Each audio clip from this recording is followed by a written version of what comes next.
Hey guys, welcome back to my video game collection 2012. Now, I missed out a PS1 game. Gex 3D Enter the Gecko. Another game I owned as a demo, and it is fun as fuck. Not much to say about it really, it's just a pretty fun game. It's interesting and it's kind of like weird. Right, let's move on to my one of my smallest collections, my N64 games. I have Resident Evil 2, which cost me a fucking fortune, but it's a fun game and it's actually pretty good on the N64, so it's kind of worth it really.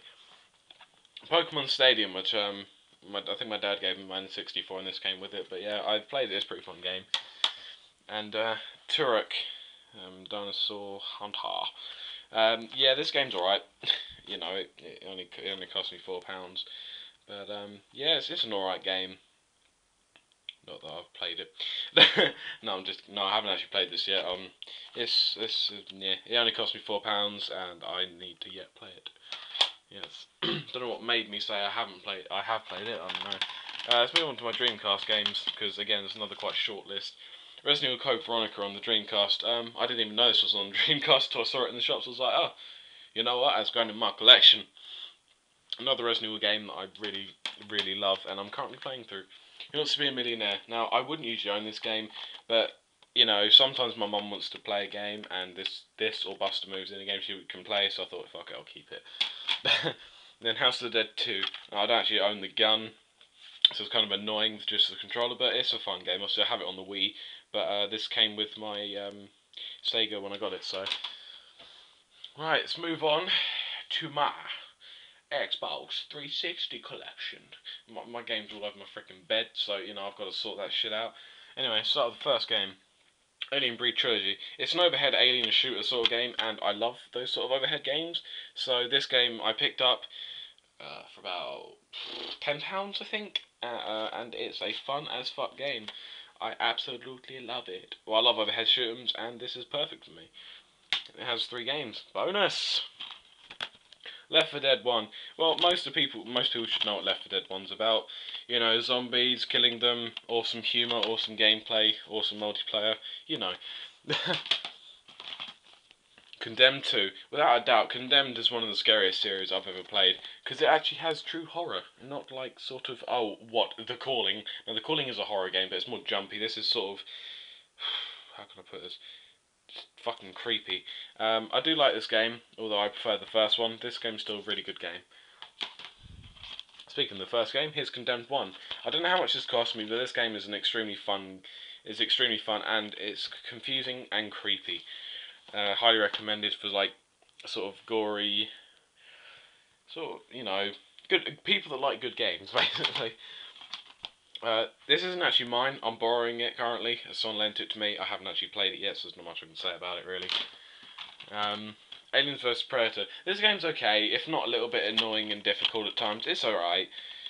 You know, they at least attempted something new, you know, with games and that. But you know, it's just overall, it's okay. You know. Grand Theft Auto. Stories from Liberty, episodes from Liberty City. Well, I love GTA anyway. I actually own the old ones, and I find this one quite a fun game, just for like crashing and blowing things up. Really, to be honest. Hold on, I'm just going to sit down a minute because I'm actually getting really tired standing up and shit. Right, Saints Row 2. This game is just outrageous. It's GTA on crack. It is so fun. I don't actually own the first or the third one, but this game is just so fucking fun. I play it all the freaking time. When I have spare time and I'm not recording, I play it and blow shit up. I just crashed into things, send people flying across the screen. It is so fun. Highly recommend that game. Elder Scrolls Oblivion. This game's alright. I mean, people said it was a really good game. It's okay. The fighting gets a bit repetitive. Things get a bit annoying. But overall, it's not a bad game. You know, if you like open world RPGs made by Bethesda, you know, go for it. This game's not bad. I'm not saying it's a terrible game. I'm just saying, you know, it does get a bit repetitive, but it's still fun nonetheless. Xbox Live Arcade compilation disc. This has, what does this have on it? It has Pac-Man Championship Edition, Uno, Boom Boom Rocket, Feeding Frenzy, and Luxor 2. Feeding Frenzy was actually a game originally that I actually played on the computer, which was a Flash game that was free. It was just called Fishy, and literally going around eating fish. Basically, it's the same concept. I mainly got this for Uno because I didn't want to get it separately. I wanted to get some other games with it, and I've only played a few of these. Pac-Man's fun, Uno's fun, the Feeding Frenzy's fun. The other two I haven't played, and well, I have actually. The Boom Boom Rocket I didn't enjoy very much, but if you know if you want to play some arcade games, just get this. It's quite a good little buy. 99 Nights. This is sort of like a Japanese, not really. It's kind of an RPG-ish, but it's more like Dynasty Warriors than anything. You know, it's fighting hordes of enemies. It's a really fun game. I've completed it with everyone, actually, apart from like whatever the woman's name. I don't remember her name, but she's the only one I haven't completed it with. Because I haven't done the last mission, which is retardedly hard.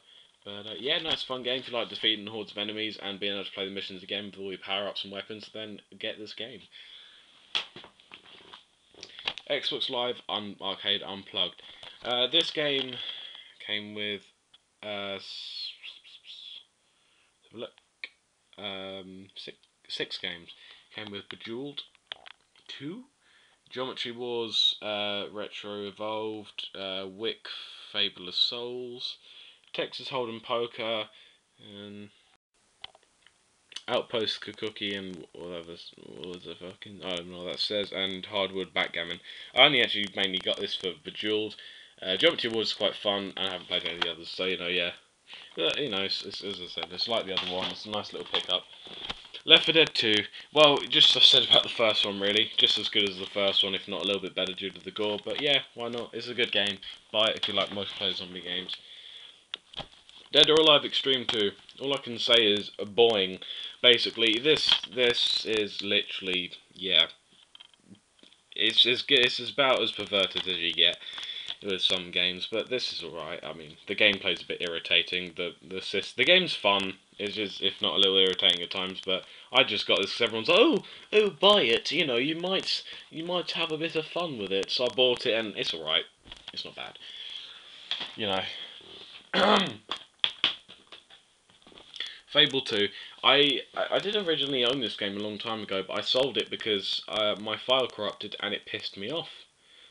Because I'd got so much stuff, upgraded so much. But now I've got it again, and you know, I'm obviously I'm doing my adventures on it, which is just basically a playthrough, but it's sort of like, you know, a bit more fun. I love this game. It's a really fun RPG, and you know, I haven't played the first one. I don't plan to. The third one I heard is more like a linear RPG than a free roam like this. So you know, I think I'll stick with Fable 2. Bayonetta, I haven't actually played yet. I don't really know what to say. I haven't played this whatsoever. All I've seen some gameplay on it, and it looks fucking amazing. So I definitely will be playing this at some point, and recording it most likely. Assassin's Creed 2. This game, my friend was getting rid of a ton of games. Literally, he was getting rid of 5 games, and he was going to say 35 quid for the 5 games. This is one of them. I don't mind Assassin's Creed 2. It was alright. You know, I didn't get to complete it. It was meh. It was alright. It's playable. Let's put it that way. But yeah, if it wasn't for the fact it came with 4 other games, I wouldn't have bought it. I wouldn't have bought it at all. Let's put it that way. Resident Evil 5 Gold Edition. Well, you know about Resident Evil 5, and you know about the Gold Edition. If you don't, then Resident Evil 5 is the 5th installment of the Resident Evil series, and this Gold Edition comes with every single add-on there is in the game, basically, including like a few extra features and that. So yeah, that's basically it. You know, it's Resident Evil 5. The Darkness. This is an okay game. This is a game that I didn't give too much of a chance, and I was going to get rid of, but then thought, I'm going to give it another chance. It wasn't a bad game, but it didn't sort of hit my gaming senses. But it was alright. It's alright. That's all I've really got to say. Is it's alright. Splinter Cell Conviction. This is the third game, the third one that I've owned. The first one I sold because no one played it. Second one I sold because I got bored, and this one I'm bought and I'm keeping forever. Forever, it's mine now. It's going nowhere else. It's now mine. Forever. Forever. It's quite a fun game. I've completed it like several times, and I've yet to play the online really. So maybe If anyone has this game and wants to play it, you know, fuck it, just hit me up on Xbox and I'll play it. Splatterhouse. I've completed this game like 3 times, I think now. It's alright. It's a fun game. Bit of, you know, it's obviously off of the Sega games of the same name and all that shit. It's an alright game. It's not bad. I've completed it an immense amount of times and it's entertaining, to say the least. Modern Warfare 2. No, I can do it. This game. Bye. No. The storyline is meh. I didn't really